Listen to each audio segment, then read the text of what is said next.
Do you feel like a failure, or you feel like you can never get by and nothing's easy? You feel like you're always failing at something, or something you really want and not going the way you want to?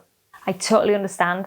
I have this regularly, something I work through regularly, and it's something I'm mastering and learning to understand that failure is not a bad thing. We're seeing in society that failure is actually something that should be avoided, or not taking any risks. And I dip in and out. I'm more of a risk taker, but there are periods where I'm like, that's scary.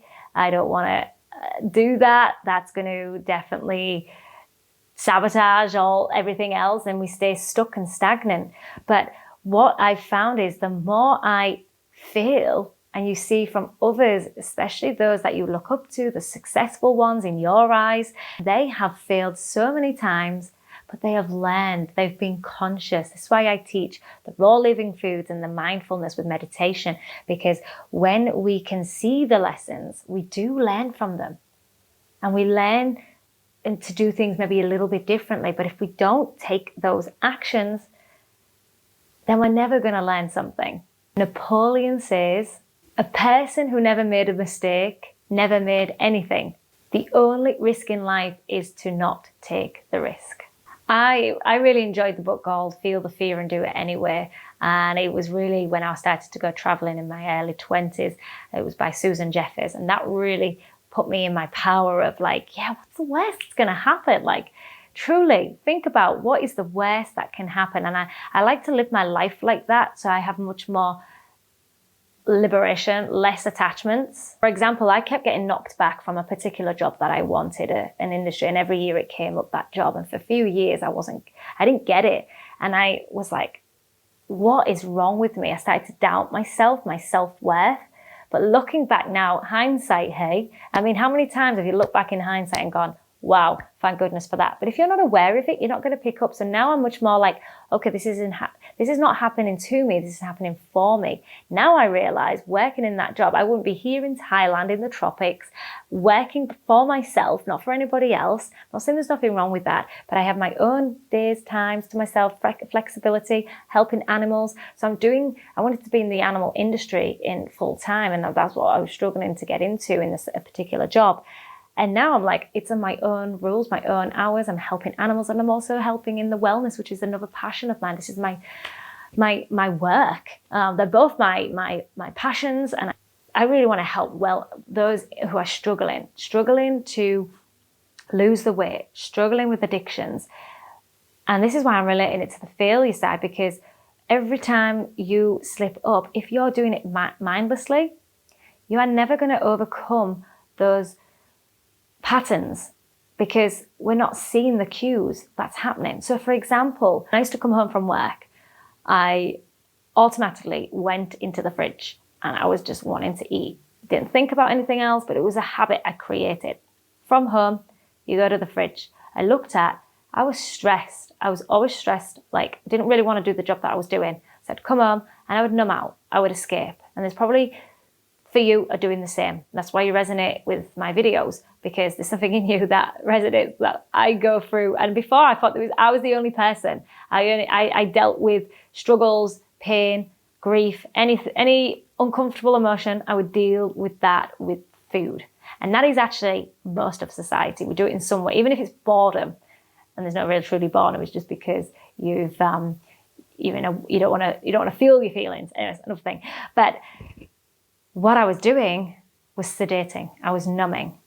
And once I was aware of that, when I was eating the foods that don't allow me to do it, that's why I recommend the raw living foods, I was meditating, I was pausing, I was being mindful before I reacted.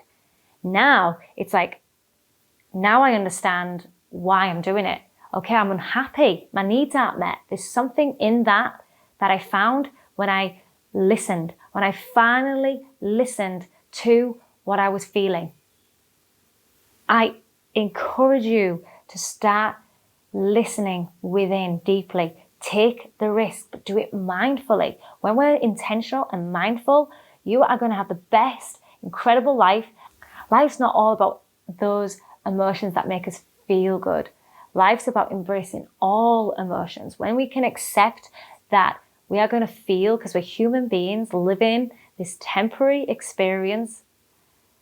We're actually spiritual beings, but living this human experience in this 3D reality. We learn so much when we're mindful. We'll see the gifts, we'll get the downloads, we'll actually become more in alignment and take aligned action rather than fear-based action. And you realize a lot of this fear is because we're worried to make a mistake. We're worried if things go wrong. But imagine never loving again. Like, I lost 2 of my dogs. They passed away. I'm so hurt still now. My heart is broken. I do not want to take on another dog full time. But I take in fosters. At first, I was so scared in taking on other dogs, but I decided, okay, I've learned from this. I don't want to have a dog full time, but I want to foster. And the fostering now is really enriching my soul. And it's actually easier to get them adopted. I don't feel as attached. I still hurt. I still feel. I feel it when they go instead of like blocking it. And I know it's a normal feeling. I want to feel.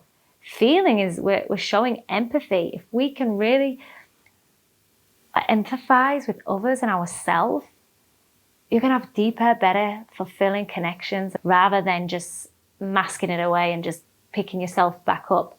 There's a time, divine timing in how we heal. Don't rush that process. If you're going through grieving now, don't rush it. Let it come. Usually when you let go and surrender and listen, that will go. But yeah, you're here to do what you love. You're here to figure that out.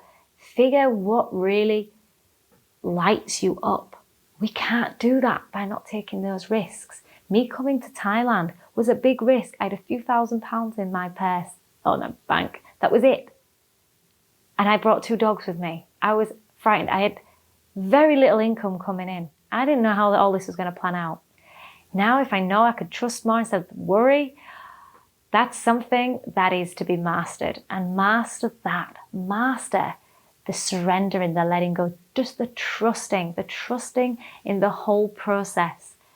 That you'd be divinely protected. Now, what I do is allocate an hour time of worry. It's not necessarily worrying.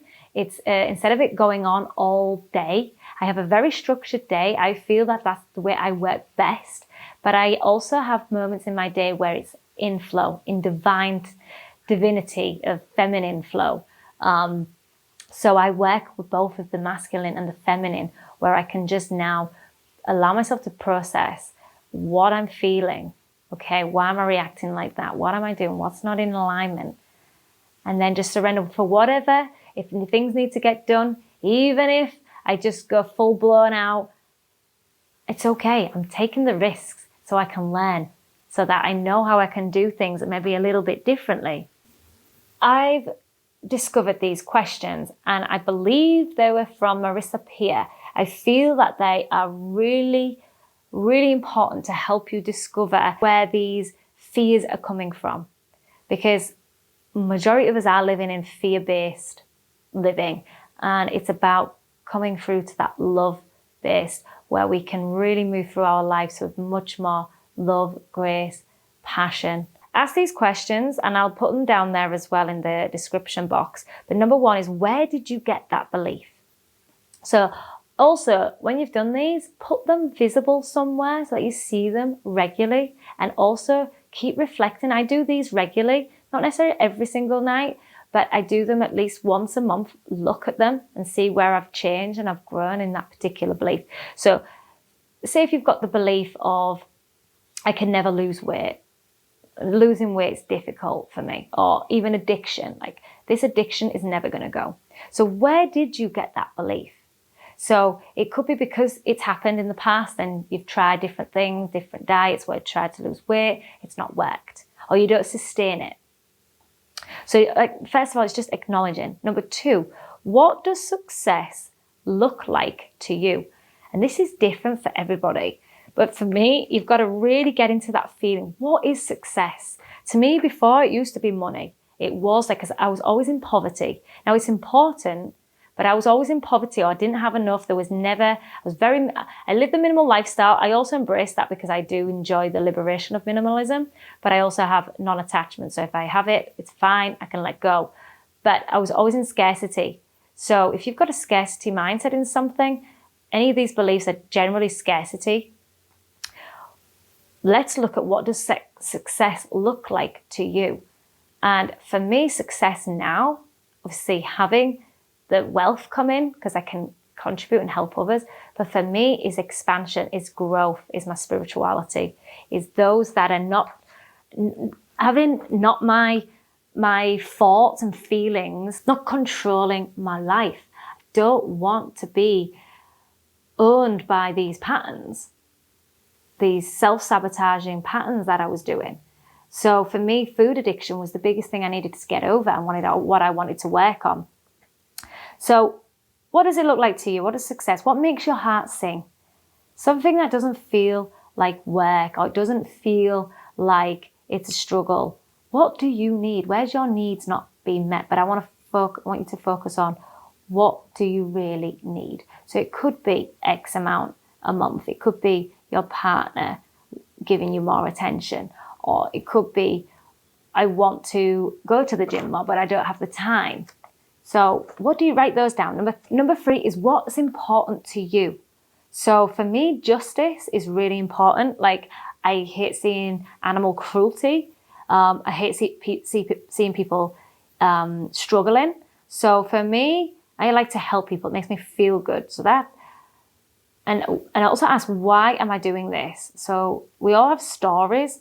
We all have, like, I didn't feel I could do both, like animal rescue and doing my detox wellness business. But now it's like, it's just part of who I am and part of my work every day. So what is important to you? Find that out. Write that down and share it in the comments below as well. Number 4, what do you need to become to achieve that success? Sometimes healing is more healing within in the spiritual sense of letting things go, surrendering, meditation, not reacting. But sometimes it could be skills. It could be skills that we need to develop. And that is some learnable. Everything we can get. We can, honestly, anything you don't do now, you can get, or you outsource it. I've learned a smarter way of living now, not doing everything, like cleaning my whole house. I'm a bit of a clean freak. I enjoy having a clean house, have loads of dogs, but it was taking me forever to clean. So I got a cleaner. So I figured out, okay, how can I earn more money, or where can I reduce certain things? What I was doing, my self-sabotaging, food addiction, I put that now into a cleaner. I'm a lovely clean house. And this is all about exploring, experimenting. But these questions really help you on that path to explore that. Another thing for me was like being a raw vegan. Like, I never thought I was going to be a raw vegan because I just thought it was so extreme. But just naturally, just having this awareness, introspection over your day, your life, you will start to see patterns, and patterns that serve you or don't serve you. And for me, like, raw veganism now is a must. It's who I am. I want to, even at the time so I changed my mind because I was like, I do want to be raw vegan because of how it made me feel. I was seeing others thrive, and the patterns that I was doing was not congruent until I was on the raw foods, because I saw a much better version of myself with raw living foods. So I knew that was my path. But before I even went vegan, I just knew I had to say I'm vegan, even when I wasn't being vegan. Words are powerful. Become the identity. I do believe in the fake it until you make it, because that's where you're going to start seeing others. You're going to see experiences, and you're going to become more in alignment on that path. Start feeling, vibrating, doing the things that those are doing what you want to do now. And eventually you will get there. You have to keep failing to get there. You learn as you go. Enjoy that process of picking yourself back up, dusting yourself back off, and moving forward. To help you through this process, so you're not feeling on your own, not feeling like you're going in the wrong direction completely, having someone that's gone through similar journeys, especially when you've got somebody who's in a raw living foods movement, meditation, doing the things that are high frequency habits They're the people you want to surround yourself with. That's why I've created an app, and I've also got my coaching, and I'm going to be doing my high ticket coaching if you want to work intensely, full immersion for 8 weeks. That's coming out very, very soon.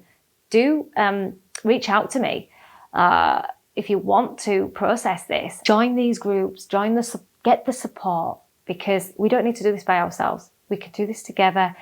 Having others and making yourself accountable is key on this path. So make sure you're absorbing and learning and forever just embracing these failures, as we call failures. Never a failure, just a lesson. Okay, I'm going to do things differently. What can I do? What do I need? Using these questions will help you move through life in much more loving, just a liberating way that you're going to feel much more fulfilled. Reach out to me if you've got any questions. Also comment below if you have any. Be, feel, and stay Rawlicious.